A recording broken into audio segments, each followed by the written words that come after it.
Hello students, welcome to the another very important topic of the endocrine physiology, and this time it's a pancreatic hormones. So learning objectives for the today's topic are the physiological anatomy of the pancreas, then the physiology of the pancreatic hormones that includes the insulin, glucagon and the somatostatin, and finally the applied aspect of the topic that includes the diabetes mellitus and the hypoglycemia. And in today's this session we have to discuss in brief about the functional anatomy of the pancreas and in detail about the physiology of the insulin. આજના સેશનમાં આપણે insulin છે આખું ડિટેલમાં ભણવાનું છે. So let's begin with this session. First, physiological anatomy or the functional anatomy of the pancreas. So pancreas is an elongated gland that is about 5 to 6 inch in a long, and average weight it is 500 gram. Okay, and it is located posterior and inferior to the stomach. GIT માં તમને ભણાવ્યું જશે. So this is a elongated gland pancreas. Okay, stomach ની just નીચે અને થોડાક એના પાછળના ભાગમાં it is located. That is composed of endocrine and exocrine tissues. હવે તમને ખ્યાલ છે જીઆઈટીમાં ભણાવ્યું હતું કે પેન્ક્રિયાસના મેઇન બે ફંક્શન છે, બ્રોડલી બે ફંક્શન છે. One is help in the digestion of the various nutrients by secreting the pancreatic juice, and second is endocrinal function by secreting the various hormones, especially the insulin. So pancreas છે એક પ્રકારનું એક્ઝોક્રાઇન અને endocrine બંને પ્રકારનું gland છે. એમાં એક્ઝોક્રાઇન part એ હોય, endocrine part હોય. એક્ઝોક્રાઇન તમને ખબર છે કે ભાઈ જેવા એક ગ્લેન્ડ કે જેમાં ડક્ટ હોય, અને એન્ડોક્રાઇન મીન્સ કે ડક્ટલેસ ગ્લેન્ડ. સો પેન્ક્રિયાસમાં એક્ઝોક્રાઇન ટિશ્યુ હોય that are concerned with the secretion of the pancreatic juice, અને એ પેન્ક્રિયાટિક જ્યુસ ડક્ટ થ્રુ ઇન્ટેસ્ટાઇનમાં જશે and that will help in the digestion of the various nutrients. અને બીજો પાર્ટ છે endocrine portion કે જેમાં duct ના હોય, કે એન્ડોક્રાઇનલ સેલ્સ હોય જેમાંથી હોર્મોન્સ સિક્રેટ થાય અને હોર્મોન્સ સિદ્ધા બ્લડમાં ટ્રાન્સપોર્ટ થાય છે. Okay, so in this session we have to discuss all about the endocrinal portion of the pancreas. So endocrine part છે pancreasનો, it contains the islets that are known as the pancreatic islets or islets of the Langerhans. So that are surrounded by the acini. So acini છે basically that is the exocrine portion. So maximum જે exocrine portion છે એમાં વચ્ચે વચ્ચે આવા endocrine portionના islets હોય. So that are known as islets of the Langerhans. And the pancreas contain approximately 1 to 2 millions of the islets. So just you can see આ cross section છે પેન્ક્રિયાસનું. આ બધા એસિનાઈ છે. એસિનાઈ છે જેમાં આ બધા એસિનાર સેલ્સ છે અને વચ્ચે કેવિટી હોય ત્યાંથી પછી ડક્ટ હોય. સો એસિનાર સેલ્સમાંથી પેન્ક્રિયાટિક જ્યુસ સિક્રેટ થાય, એ કેવિટીમાં જાય અને પછી ડક્ટ થ્રુ ઇન્ટેસ્ટાઇનમાં જાય. So this is the exocrine portion. હવે વચ્ચે વચ્ચે આવા આઇલેટ્સ હોય, એન્ડોક્રાઇન પોર્શનના આઇલેટ્સ હોય that are known as islets of the Langerhans. એમાં પાછા અલગ અલગ પ્રકારના સેલ્સ હોય છે. So now there are different types of the cells that are present in the islets of the Langerhans. Endocrine portion છે પેન્ક્રિયાસનું, એમાં અલગ અલગ પ્રકારના સેલ્સ હોય છે. So that we have to see just in briefly. So one important cells are alpha cells that are around 20% of the total islets cells of the endocrine portion. So that are concerned with the secretion of the glucagon. જે alpha cells છે એમાંથી glucagon નામનું hormone secret થાય છે. Then the major cells are beta cells. So total islet cellમાંથી 70% almost are beta cells, and that are very important, that are concerned with the secretion of the insulin, very important hormone concerned with the glucose metabolism, and also it will secrete the amylin. Then delta cells that are concerned with the secretion of the somatostatin. So આ ત્રણ પ્રકારના major cells હોય છે that are endocrine cells. એના સિવાયના પર થોડાક નાના નાના એવા સ્કેટર્ડ સેલ્સ હોય છે that are not physiologically significant, that are known as a PP cells, that are concerned with the secretion of the pancreatic polypeptides. પણ એનો એવો કોઈ ખાસ રોલ નથી. So we will not discuss that. So just again see, so here are the islets. Okay, isletsમાં અલગ અલગ પ્રકારના cells છે that are having a different characteristic and different function. Okay, so just you can see these are the alpha cells જે peripheral rimમાં હોય, that are alpha cells concerned with the glucagon secretion. Then the beta cells, maximum are the beta cells that are present in the central portion, so that are concerned with the secretion of the insulin, okay, and also the amylin. Then the delta cells, વચ્ચે delta cells હોય that are very less in a number and they are concerned with the secretion of the somatostatin. એના સિવાયના PP cells હોય but that are scattered and they are very less. And this is the exocrine portion and વચ્ચે these are the blood vessels that contains the RBCs. સો જે એક્ઝોક્રાઇન પોર્શનમાંથી secretion થાય છે duct through ઇન્ટેસ્ટાઇનમાં જાય છે, પણ આ જે એન્ડોક્રાઇનલ સેલ્સમાંથી આઇલેટ સેલ્સમાંથી જે પણ હોર્મોન સિક્રેટ થાય છે સીધા બ્લડ વેસલ્સમાં એબ્ઝોર્બ થઈ અને બ્લડમાં ટ્રાન્સફર થઈ અને they will go to the target tissue. So now coming to the insulin, one of the major endocrine hormones secreted by the islets of the Langerhans from the pancreas. So insulin વિશે તમે ઘણું બધું સાંભળ્યું હશે. આજે આ સેશનમાં આપણે સમજવાનું છે what is insulin and what is its importance. So it is the hormone that was isolated in 1922 by two scientists, Banting and Best. And it is a hormone that is associated with the energy abundance. Energy abundance શું કામ? કેમ કે this insulin it will increase whenever there is intake of the nutrients. કોઈ પણ nutrients આપણે લઈએ, carbohydrate, fat કે protein, જ્યારે પણ આપણે ઇન્ટેક કરીએ તો એના અમુક સમય પછી ઇન્સ્યુલિનનું સિક્રેશન વધે. અને ઇન્સ્યુલિન શું કરશે કે આ જેટલા ન્યુટ્રિયન્ટ્સ છે જેટલા યુઝ થાય છે એને યુઝ કરાવશે અને બાકીનાનું બધાનું સ્ટોર કરશે. So insulin it will help in the storing of this excess of the nutrients. Okay, કેમ કે આપણે જે પણ ન્યુટ્રિયન્ટ્સ લઈએ તરત તો વપરાઈ નથી જવાના. So that will be stored in the form of the glycogen mainly, either in the liver or a muscle, or it may be also stored in the form of the fat in the adipose tissue. So insulin છે આ બધા access nutrients છે એને store કરે છે. સો જ્યારે પણ માનો કે વચ્ચે આપણે જમવાનું ના લઈએ, જ્યારે પણ જરૂર પડે ત્યારે એ સ્ટોરેજમાંથી you can get the energy. So that's why the insulin is also hormone of the energy abundance. Chemistry and synthesis. So insulin, it is a polypeptide hormone that are secreted by the beta cells and it contains the around 51 amino acids. Polypeptide છે means કે એમાં amino acids હોય અને polypeptide means કે એમાં એક કરતાં વધારે ચેઇન્સ હોય પોલીપેપ્ટાઇડની. So insulin it is having a two important chain, A chain and a B chain.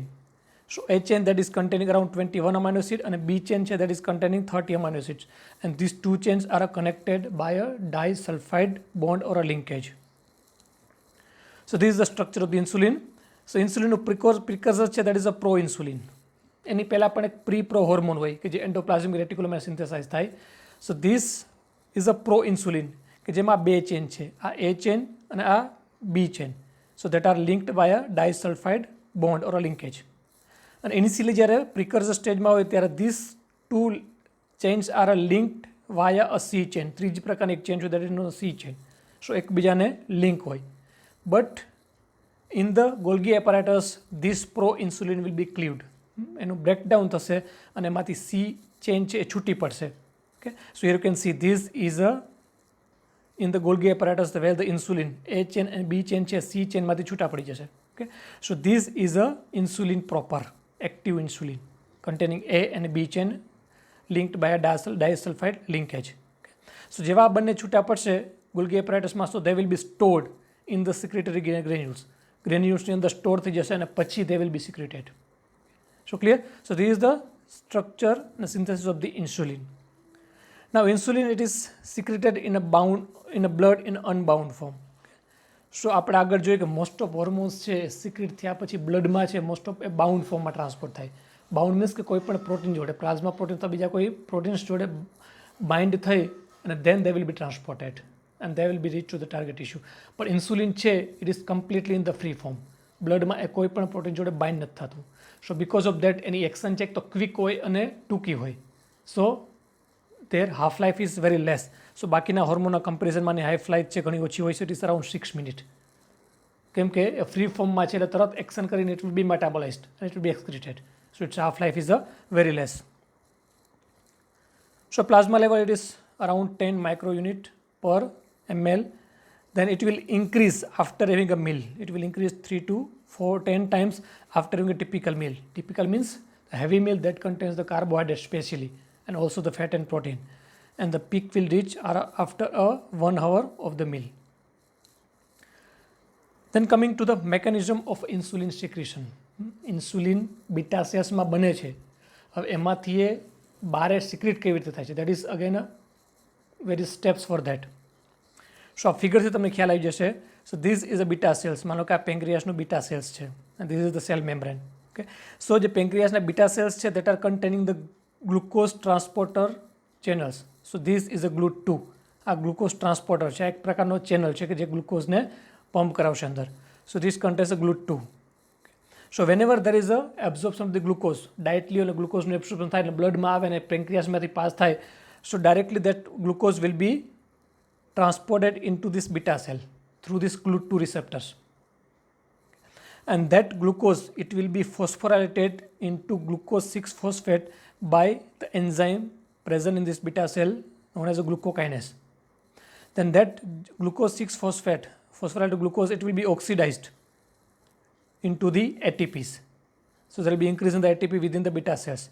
So that ATP it will now cause the blocking of this potassium channel, ATP sensitive potassium channel that are present over the membrane of the beta cell again. Okay, so આ potassium channel બંધ થશે, so it will cause the depolarization of the membrane, cell membrane depolarization કરશે, so it will cause the opening of this voltage gated calcium channel. આ calcium channel open થશે એટલે કેલ્શિયમની સેલની અંદર entry થશે. સો ઇન્ફ્લક્સ ઓફ દિસ કેલ્શિયમ અહીંયા વધશે એટલે આ જે સિક્રેટરી ગ્રેન્યુલ્સ છે કે જેમાં ઇન્સ્યુલિન સ્ટોર છે. Okay, now this secretory granules it will move towards the membrane. Membrane તરફ મૂવ થશે અને ત્યાં મેમ્બ્રેન જોડે બાઇન્ડ થશે. ઓકે, મેમ્બ્રેન અને આ સિક્રેટરી ગ્રેન્યુલ્સ મેમ્બ્રેન બંને ફ્યુઝ થશે and it will cause the rupture of that portion. Okay, so rupture થશે એટલે એમાંથી ઇન્સ્યુલિન છે છૂટા પડશે. સો અહીં સિક્રેટ થશે અને સીધા જે બ્લડ વેસલ્સમાં એબ્ઝોર્બ થઈને ટ્રાન્સપોર્ટ થશે. Okay, so here the secretion finally it is by the process of એક્ઝોસાઇટોસિસ.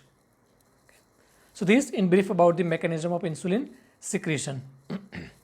Then the mechanism of action of the insulin, cellular effect of the insulin. Insulin કોઈ પણ ટાર્ગેટ સેલ ઉપર જાય પછી એ કેવી રીતે એની એક્શન કરે છે. So again you can see this figure. Suppose this is a cell membrane of the target tissue. માનો કે મસલ સેલ છે અથવા તો એડિપોસ ટિશ્યુ છે કે લીવર સેલ છે. આ સાઇટોપ્લાઝમ છે. હવે જે ટાર્ગેટ સેલ છે એના ઉપર ઇન્સ્યુલિન રિસેપ્ટર હોય. ઓકે, હવે રિસેપ્ટર્સમાં બે યુનિટ હોય, વન ઇઝ આલ્ફા યુનિટ અને બીજું બીટા યુનિટ. ઓકે, બે આલ્ફા મોલિક્યુલ અને બે બીટા મોલિક્યુલ્સ હોય એક રિસેપ્ટરમાં. ઓકે, સો ઇન્સ્યુલિન છે એ આલ્ફા મોલિક્યુલ્સ છે, આલ્ફા પોર્શન છે એની જોડે બાઇન્ડ થશે એન્ડ ધેટ અને આલ્ફા અને બીટા પણ એકબીજાને ઇન્ટરલિંક છે બાય ધી ડાયસલ્ફાઇડ લિંકેજ. સો એ અલગ છૂટા નથી. સો જેવું ઇન્સ્યુલિન આ બાઇન્ડ થશે એટલે બીટા જે પોર્શન છે આ રિસેપ્ટરનું that will be activated and that will be get phosphorylated. એનું ફોસ્ફોરાઇલેશન થશે અને એનું ફોસ્ફોરાઇલેશન થશે એટલે સેલની અંદર ટાર્ગેટ સેલની અંદર ટાયરોસિન કાઇનેસ એન્ઝાઇમ છે એક્ટિવેટ થશે. So phosphorylation of the beta subunit will activate this enzyme અને ટાયરોસિન કાઇનેસનું એક્ટિવેશન થશે એટલે એ ટાયરોસિન કાઇનેસ છે એક્ટિવેટેડ ટાયરોસિન કાઇનેસ એ સેલની અંદર બીજા ઘણા બધા એન્ઝાઇમ્સ હશે. ઓકે, એની સાથે સાથે બીજો ગ્રુપ છે, group of enzyme that is known as insulin receptor substrate IRS. So enzymes અને પ્લસ આ ગ્રુપનું IRSનું ફોસ્ફોરાઇલેશન કરાવશે આ tyrosine kinase enzyme. Okay, so આ એન્ઝાઇમ્સનું ફોસ્ફોરાઇલેશન થશે અને સાથે સાથે IRSનું. So that phosphorylated enzymes it will now act over the various nutrients. દરેક ન્યુટ્રિયન્ટ્સનું મેટાબોલિક ઇફેક્ટ આવશે એની. So where it will increase the influx of that particular nutrients. કેમ કે સેલની અંદર જે રિસેપ્ટર્સ છે ગ્લુકોઝના રિસેપ્ટર્સ કે અમાઇનો એસિડ રિસેપ્ટર તરત જ ખુલી જશે અને ગ્લુકોઝ કે અમાઇનો એસિડ જે બહાર છે it will influx into the cell. So this is the way by which insulin will act. Okay, and it will have a final action over the various metabolic process within that cell. કે જે આપણે હવે discuss કરવાની છે. હવે આવીએ major portion that is the physiological action of the insulin. ઇન્સ્યુલિનની target cell ઉપર ઇફેક્ટ શું છે. સો અગેન કહી દો insulin is again concern with the metabolism of the various nutrients, ખાસ કરીને glucose and also the fat and protein metabolism is regulated by the insulin also. જેવી રીતે આપણે કોર્ટિસોલ જોયું, ગ્રોથ હોર્મોન જોયું, થાઇરોઇડ હોર્મોન એનું પણ બધાની ઇફેક્ટ છે. એવી રીતે ઇન્સ્યુલિનની પણ ઇફેક્ટ છે પણ અલગ ઇફેક્ટ છે એની. So that we will see one by one. So first and prominent effect it is over the carbohydrate metabolism. ઇન્સ્યુલિનની સૌથી ઇમ્પોર્ટન્ટ ઇફેક્ટ કાર્બોહાઈડ્રેટ મેટાબોલિઝમમાં છે. So insulin promotes the muscle glucose uptake and metabolism. So ઇન્સ્યુલિનનું કામ શું છે કે glucose જે કાર્બોહાઈડ્રેટને છે એને મેક્ઝિમમ એનર્જી સોર્સ તરીકે યુઝ કરાવવું. So it will increase the glucose uptake specially in the muscle. So જ્યારે પણ માનો કે ગ્લુકોઝનું આપણે ઇન્ટેક કરીએ અને એબ્ઝોર્બ થાય એટલે સીધું છે ઇન્સ્યુલિન ઇટ વિલ ઇન્ક્રીઝ, અને ઇન્સ્યુલિન છે એ મસલની અંદર ગ્લુકોઝની એન્ટ્રી કરાવશે. સો કોઈ પણ એક્ટિવ ટિશ્યુ છે that will act glucose in a maximum. then it will help in the storage of the glycogen in the muscle. માનો કે ગ્લુકોઝની એન્ટ્રી કરાવી છે પર્ટિક્યુલર સેલની અંદર, મસલ હોય કે એડિપોઝ ટિશ્યુ કે લીવર સેલની અંદર. માનો કે એ ગ્લુકોઝની અત્યારે જરૂર નથી આ પર્ટિક્યુલર સેલને, then the insulin it will store that glucose in the form of the glycogen. એ ગ્લુકોઝમાંથી ગ્લાયકોજનમાં કન્વર્ટ કરશે અને ગ્લાયકોજન છે એ મસલમાં અથવા તો એડિપોઝ ટિશ્યુમાં અથવા તો લીવરમાં સ્ટોર થશે. ઓકે, સો અલ્ટિમેટલી ઇન્સ્યુલિન શું કરશે કે ગ્લુકોઝને યુઝ કરાવશે અને ગ્લુકોઝનું જરૂર નથી કોઈ બોડી સેલને, તો એ ગ્લુકોઝને છે સ્ટોર કરાવશે in the form of the glycogen, specially in the muscle and the liver. then insulin promotes the liver uptake, storage and use of the glucose. હવે ઇન્સ્યુલિન છે લીવરની અંદર પણ ગ્લુકોઝનો અપટેક વધારે, મસલની અંદર તો પ્રાઇમરી વધારે છે, સાથે સાથે લીવરમાં પણ ગ્લુકોઝનો અપટેક વધારે છે. પણ લીવરમાં માનો કે ગ્લુકોઝની જરૂર નથી વધારે, then it will store that glucose in the form of the glycogen that can be used in the future. And glucose is released from the liver between the meals. Okay, so insulin શું કરાવશે કે ગ્લુકોઝને store કરાવશે. કે ભાઈ જ્યારે માનો કે જઈમાં પછી આપણે ગ્લુકોઝ લઈએ અને પછી એબ્ઝોર્પ્શન થાય, પછી આપણે ઇનેક્ટિવ સ્ટેજમાં હોય, રેસ્ટિંગ સ્ટેજમાં હોય તો ગ્લુકોઝની ખાસ કંઈ જરૂર ના હોય બોડીને, તો એ દરમિયાન ઇન્સ્યુલિન છે એ ગ્લુકોઝને ગ્લાયકોજન તરીકે સ્ટોર કરાવશે.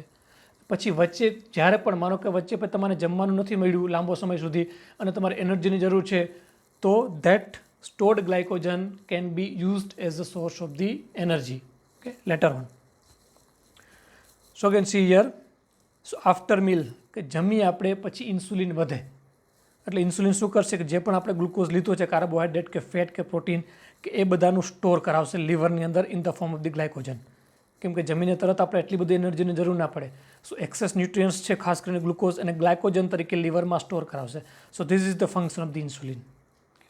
હવે માનો કે બિટવીન ધ મિલ્સ જઈમાં પછી 3-4 કલાક પછી માનો કે તમે એક્ટિવ છો અને પછી you are not taking any extra diet, વધારે જમવાનું લેતા નથી, સો એટ ધેટ ટાઈમ શું થશે, ઇન્સ્યુલિન લેવલ છે એ ઘટી જાય, બ્લડ ગ્લુકોઝ ઘટશે. કેમ કે ગ્લુકોઝ જેટલો તમે લીધો હતો એ બધો ઇન્સ્યુલિને છે કાં તો મસલમાં યુઝ કરી દીધો કાં તો એને સ્ટોર કરી દીધો છે. સો હવે ફ્રી ફ્રોમમાં ગ્લુકોઝ નથી.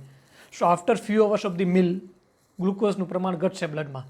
સો પેન્ક્રિયાસમાંથી ઇન્સ્યુલિનનું સિક્રેશન પણ ઘટશે. ગ્લુકોઝ વધે તો ઇન્સ્યુલિન વધે, ગ્લુકોઝ ઘટે તો ઇન્સ્યુલિનનું સિક્રેશન ઘટે. હવે ઇન્સ્યુલિનનું સિક્રેશન ઘટે એટલે હવે એનર્જી તરીકે આ ગ્લાયકોજનમાંથી છે એનું બ્રેકડાઉન થશે અને ગ્લુકોઝ પ્રોડ્યુસ થશે. સો આ ગ્લાયકોજન ફોર્મ કરવા માટે ઇન્સ્યુલિન શું કરે છે કે અમુક જે એન્ઝાઇમ્સ છે એને બંધ કરી દેશે. લીવરની અંદર અમુક એન્ઝાઇમ્સ છે કે જે ગ્લુકોઝ ફોર્મ કરે છે એને બંધ કરી દેશે, ઇન્હિબિટ કરી દેશે, એટલે ગ્લાયકોજન તરીકે ગ્લુકોઝ સ્ટોર થશે. પણ જ્યારે ઇન્સ્યુલિન ઘટશે એટલે જે ઇન્હિબિટેડ એન્ઝાઇમ છે ફરી પાછા એક્ટિવેટ થશે અને એ ગ્લાયકોજનને બ્રેકડાઉન કરશે એનું અને ગ્લુકોઝ ફોર્મ કરશે. Okay, so in between the meals decrease insulin it will release the glucose and the blood glucose will normalise. So blood glucose છે હંમેશા નોર્મલ રહેવો જોઈએ, વધવો પણ ના જોઈએ અને ઘટવો પણ ના જોઈએ. સો જઈમાં પછી બ્લડ ગ્લુકોઝ વધી શકે, સો એ દરમિયાન ઇન્સ્યુલિન રિલીઝ થાય છે એટલે ગ્લુકોઝને છે ગ્લાયકોજનમાં કન્વર્ટ કરી નાખશે. અને વચ્ચે જ્યારે પણ તમને જમવાનો લાંબો સમય ના મળ્યો હોય ત્યારે ઇન્સ્યુલિન ઘટી જશે એટલે ગ્લાયકોજનમાંથી ગ્લુકોઝ છૂટું પડશે અને ફરી પાછો પ્લાઝમા ગ્લુકોઝ લેવલ નોર્મલ થઈ જશે.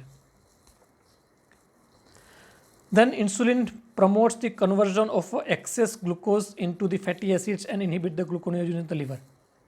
સો લીવરની અંદર ગ્લુકોઝ અપટેક વધારે છે insulin.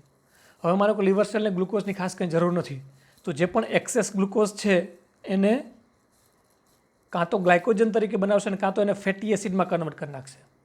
Okay, and that fatty acid it will be stored in the form of the triglycerides, especially in the adipose tissue. And also insulin બીજું શું કરે છે, it will inhibit the gluconeogenesis. Gluconeogenesis means કે non carbohydrate સોર્સમાંથી ગ્લુકોઝનું બનવું.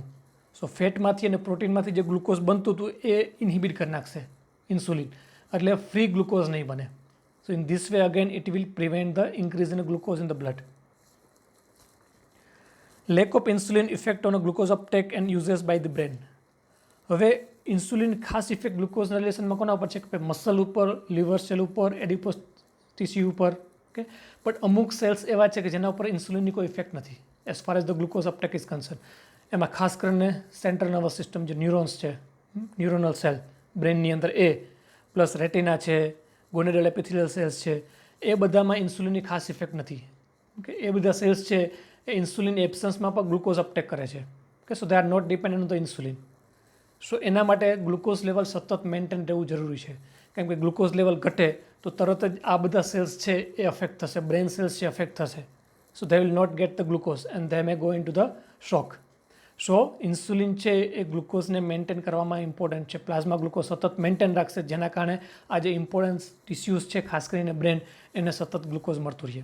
કેમ કે આ ટિશ્યુ છે બ્રેન અને અમુક રેટિના ટિશ્યુ છે that are dependent for energy only on the glucose. એ ફેટી એસિડમાંથી કે પ્રોટીનમાંથી એનર્જી ના મળી શકે.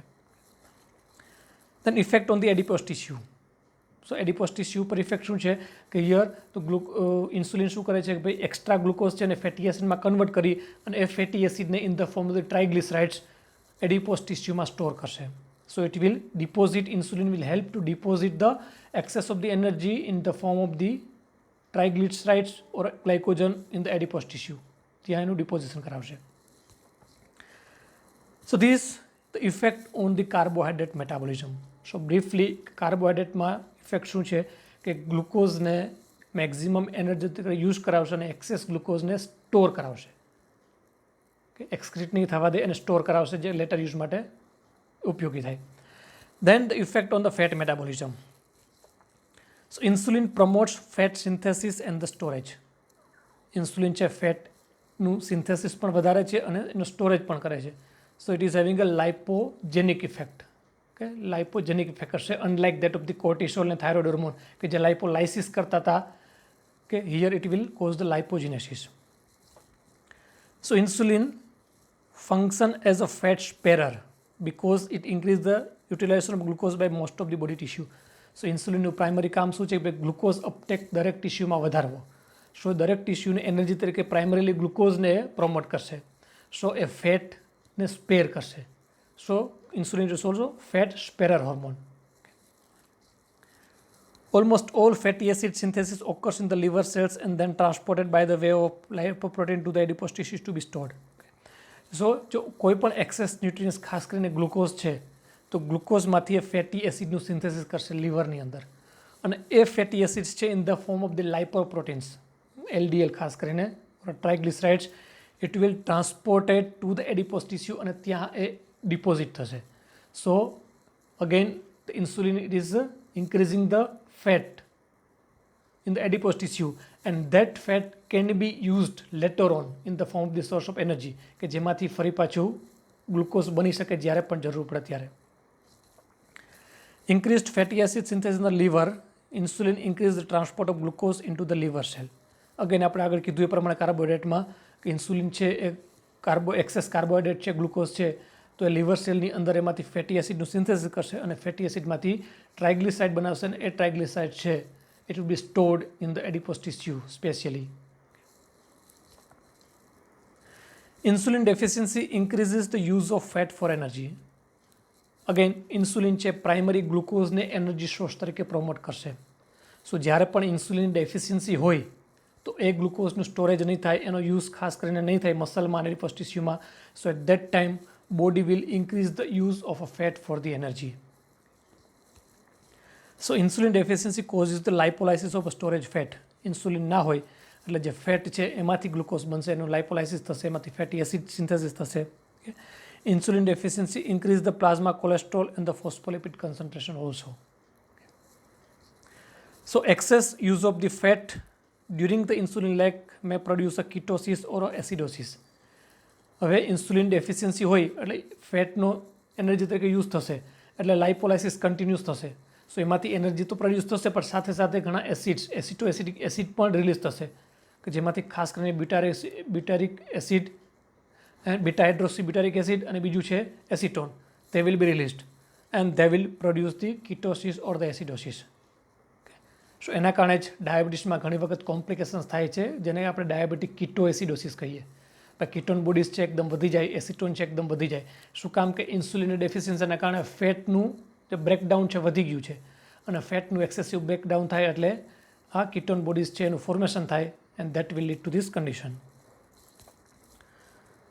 So પેન્ક્રિયાસ રિમૂવ કરી નાખીએ તો ઇન્સ્યુલિનનું સિક્રેશન બંધ થઈ જાય. સો એના કારણે શું ઇફેક્ટ આવી શકે? So first is the blood glucose concentration. એ તમારું તરત જ છે વધવા માંડશે. ઓકે, આ પેન્ક્રિયાસ હતું ત્યારે કંટ્રોલમાં હોય. પેન્ક્રિયાસ જેવું રિમૂવ કરો એટલે ધીમે ધીમે બ્લડ ગ્લુકોઝ તેમાં સતત વધતું રહે, કેમ કે ગ્લુકોઝ છે એ એનર્જી યુઝ નહીં થાય, એનો સ્ટોરેજ નહીં થાય, એ બ્લડમાં જ રહેશે. બીજી ઇફેક્ટ છે ફ્રી ફેટી એસિડ ઉપર, કેમ કે થોડોક સમય ગ્લુકોઝ ના મળે એટલે પછી બોડી છે ફેટને યુઝ કરવા માંડે, એટલે ફેટનું લાઇપોલાઇસિસ થાય એટલે એમાં ફેટી એસિડ રિલીઝ થાય. સો ફેટી એસિડનું છે પ્લાઝમામાં કન્સન્ટ્રેશન વધશે. એન્ડ દેન એસિટોએસિક એસિડ, લાંબો સમય સુધી ફેટનો યુઝ કરવો પડે બોડીને એનર્જી માટે. Then from fatty acid there will be also formation of the acetoacetic acids, ketone bodies and the acetone. So they will again rise. So this is the effect on removal of the pancreas, and that is due to the deficiency of the insulin. હવે આવીએ effect on a protein metabolism. So here insulin promotes the protein synthesis and storage. Insulin પ્રોટીનમાં પણ એની anabolic effect છે, એનું synthesis storage બંને વધારશે. So how? So here insulin will stimulate the transport of many of the amino acids into the cell. Glucose અને fatty એસિડની જેમ amino એસિડનું transport પર સેલની અંદર વધારશે.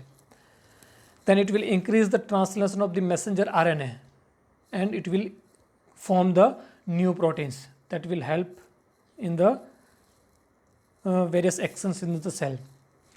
Then in the liver, insulin will depress the rate of gluconeogenesis. Again, gluconeogenesis means કે non carbohydrate સોર્સમાંથી fat કે પ્રોટીનમાંથી ગ્લુકોઝનું formation કરવું. સો એ પણ ઘટી જશે, એટલે again protein will be spared. Then insulin inhibits the catabolism of the protein. પ્રોટીનનું breakdown પણ ઘટાડી દે. Then insulin increases the rate of a transcription of a selected DNA genetic sequence in the nuclei. So thus it will increase the quantities of the RNA and also the new proteins. So as far as the protein metabolism is concerned, insulin deficiency or lack, it will cause the protein depletion and increase the plasma amino acid level. So insulin નહીં હોય તો પ્રોટીનનું catabolism વધશે, એટલે amino એસિડનું છે પ્લાઝમામાં that will increase. So insulin and growth hormone interact synergistically to promote the growth.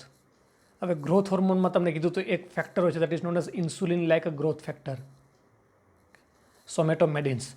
So insulin અને growth hormone બંને synergistical means કે સાથે મળીને એક ગ્રોથ કરાવે છે બોડીનો, ખાસ કરીને મસલ અને બાકી ટિશ્યુનો. So this are the actions or effect of the insulin over the protein metabolism. So summary of the insulin action. So ખાસ કરીને ઇન્સ્યુલિન એક્શન છે ત્રણેય આ જે ન્યુટ્રિયન્ટ્સ છે એના મેટાબોલિઝમ ઉપર છે. So just it will give the summary. So first effect at the insulin liver level. લીવરમાં શું શું કરાવે છે ત્રણેય ન્યુટ્રિયન્ટ્સનું? So here insulin will decrease the glucose output ઘટાડશે અને ગ્લુકોઝની એન્ટ્રી વધારશે. So this is by inhibiting the glycogenolysis. ગ્લાયકોજનનું બ્રેકડાઉન ઘટાડશે અને બીજું ગ્લુકોનિયોજિનેસિસ ઘટાડશે. ગ્લુકોઝનું નોન કાર્બોહાઈડ્રેટ સોર્સમાંથી ગ્લુકોઝનું ફોર્મેશન ઘટાડશે. It will increase the protein synthesis in the liver. Insulin will also increase the lipid synthesis. ગ્લુકોઝમાંથી ફેટી એસિડ બનવા અને પછી ટ્રાઇગ્લિસરાઇડ બનવા, that will also increase, and it will decrease the ketogenesis. કીટોનનું formation ઘટાડશે.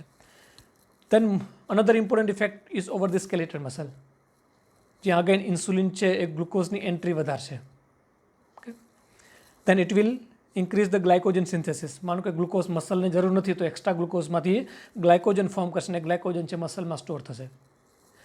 Then increase the amino acid uptake. Again muscle દ્વારા amino એસિડનો uptake વધારશે એટલે અમાઇનો એસિડનું મસલની અંદર સ્ટોર થશે અને એમાંથી પણ ગ્લાયકોજન બની શકે. Then decrease the proteolysis. Protein catabolism ઇન્હિબિટ કરશે. And decrease the glucogenic amino acid release, and also it will increase the potassium uptake.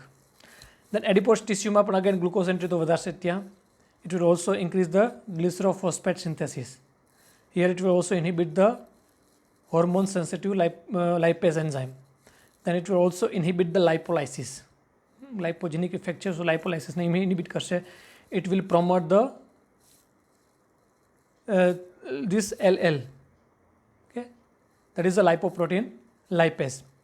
So by that it will promote the lipogenesis.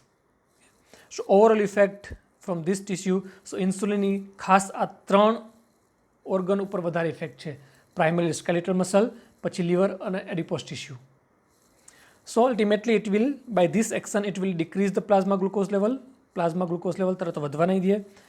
Plasma amino acid level પણ વધવા નહીં દે. It will decrease the plasma potassium, increase the protein synthesis, decrease the protein degradation, decrease the lipolysis, and it will increase the lipogenesis. So this is in brief about the effect of insulin over the major nutrients and a metabolism ઉપર. So આ ત્રણેય major ન્યુટ્રિયન્ટ્સનું જે metabolism છે it is highly regulated by the insulin. Then in brief about the regulation of insulin. Insulinનું secretion control કેવી રીતે થાય છે? So just briefly see the factors that will increase or decrease the insulin secretion. So factors that will increase the insulin secretion. So blood glucose level વધે એટલે insulin secretion વધે. Then similarly the plasma free fatty acids or amino acid level વધે તો પણ insulin વધે. Then certain hormones, GI hormones like gastrin, cholecystokinin, secretin, gastric inhibitory peptide, they will also increase the insulin secretion. Then certain hormones like glucagon, growth hormone, and cortisol, they will also increase the insulin secretion. Then acetylcholine, then beta-argininic stimulation, and certain drugs like a sulfonylurea કે જે diabetes mellitusમાં use થાય છે, that will also promote the insulin secretion. And factors that will decrease the insulin secretion. So જ્યારે પણ plasma glucose level ઘટે ત્યારે બ્લડની અંદર glucose ઘટ્યું એટલે ઇન્સ્યુલિન ઘટશે. સો જેના કારણે ગ્લાયકોજિનેસિસ એ બધું ગ્લાયકોલાઇસિસ ને બધું થશે એટલે ફરી પાછું બ્લડ ગ્લુકોઝ નોર્મલ થઈ જશે. અને ફાસ્ટિંગ કન્ડિશનમાં એમાં પણ ઇન બિટવીન ધ મીલ તમને કીધું કે જેમાં અમુક કલાક પછી બીજું તમે મીલ ના લ્યો તો વચ્ચે ઇન્સ્યુલિન ઘટી જાય. દેન સોમેટોસ્ટેટિન, અગેન આ હોર્મોન જે ડેલ્ટા સેલ્સમાંથી સિક્રેટ થાય છે ઇન્સ્યુલિનનું સિક્રેશન ઘટાડશે. Then alpha adrenal activity, then leptins, this all will decrease the insulin secretion. Then role of the blood glucose in insulin secretion. So it is proportional to the blood glucose concentration. So increased blood glucose stimulate the insulin secretion. જેવું blood glucose વધે એટલે insulin secretion વધવા માંડે. Okay, સો માનો કે આ સમય છે ભાઈ બ્લડ ગ્લુકોઝ વધવાનું ચાલુ થયું એના પછી કેટલા સમય પ્લાઝમા ઇન્સ્યુલિનનું શું હશે? સો માનો કે બ્લડ ગ્લુકોઝ કન્સન્ટ્રેટ વધવાનું ચાલુ થયું. So initially there will be peak of a rise in the insulin. પછી જેમ જેમ પ્લાઝમા ગ્લુકોઝ વધતું જશે એમ એમ સમય પ્રમાણે ઇન્સ્યુલિનનું સિક્રેશન છે it will increased. It will peak by about 1.5 hours. Then second is feedback relation between the blood glucose concentration and insulin secretion rate. કેટલું blood glucose concentration હતો ઇન્સ્યુલિન સિક્રેશન કેટલું હશે ત્યારે ધેટ. ઓકે, આના જેવું જ છે આમ તો. સો here you can C normally blood glucose 100 હોય ત્યાં સુધી ઇન્સ્યુલિન નોર્મલમાં હોય, પણ જેવું 100ની ઉપર બ્લડ ગ્લુકોઝ જાય એટલે ઇન્સ્યુલિન સિક્રેશન વધે. ઓકે, કેમ કે નોર્મલ જે બ્લડ ગ્લુકોઝ છે આપણું ફાસ્ટિંગનું it is up to 100 milligram per 100 ml of the blood. હવે 100 મિલીગ્રામ કરતાં પણ બ્લડ ગ્લુકોઝ કન્સન્ટ્રેશન ઘટે તો પછી ઇન્સ્યુલિન છે એકદમ એનું સિક્રેશન સાવ ઘટી જાય, બંધ થઈ જાય. બટ જેવું બ્લડ ગ્લુકોઝ કન્સન્ટ્રેશન 100 મિલીગ્રામ પર્સન્ટથી વધવાનું ચાલુ થયું એટલે proportionally there will be increase in the insulin secretion. Okay, so this is all about the effect of the insulin over the various metabolic processes. So the references are mainly from the Guyton and the Indukhrana. So this is all about a important physiological aspect of the insulin, and in the next session we will discuss the other two important pancreatic hormones that are the glucagon and the somatostatin. Thank you.